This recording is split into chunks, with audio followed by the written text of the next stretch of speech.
Countless awards, billions of dollars at the box office. Over 100 films shot in every corner of the globe. Nicolas Cage had done it all and seen it all. Or so he thought. The last script to cross his desk was something new entirely. Descend Beyond.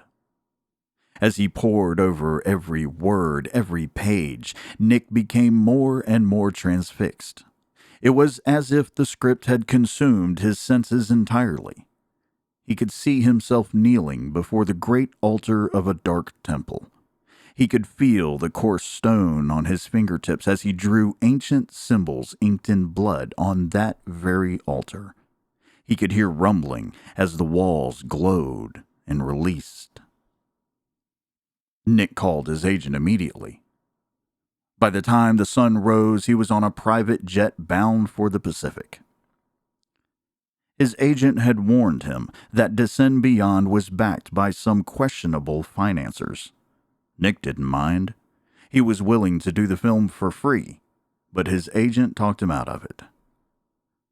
Touching down, Nick wondered if the rocky island was under lockdown.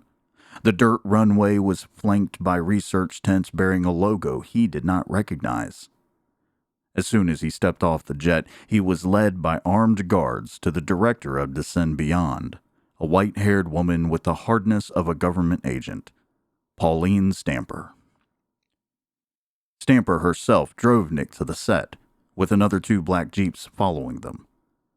The dirt road went through an abandoned camp along the edge of a waterfall and switchbacked down to a valley of dense forests.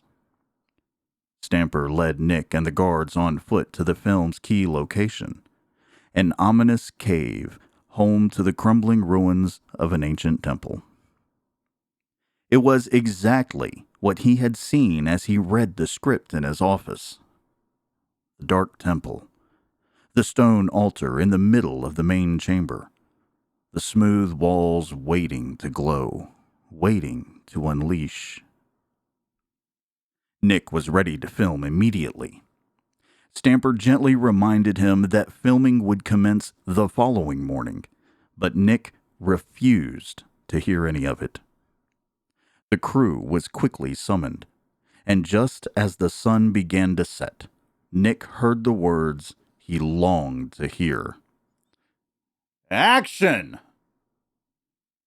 Nick performed his dialogue to the letter, a dark incantation that rolled off his tongue with ease. He dipped his fingers in a cup of red ink and painted symbols on the stone altar. He never felt this way on a set before.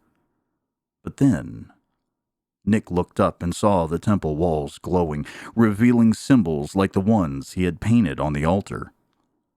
Nick had thought the glowing would be a special effect added to the film in post. Something was wrong.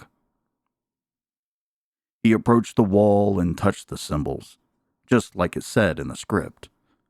He stared in disbelief as black fog, real black fog, billowed from the symbols and wrapped around his arm. This had to be a practical joke. He looked behind the camera, expecting to see Stamper and her crew laughing at their little prank. They were gone, and the black fog was all around him. This can't be real. This is only a movie.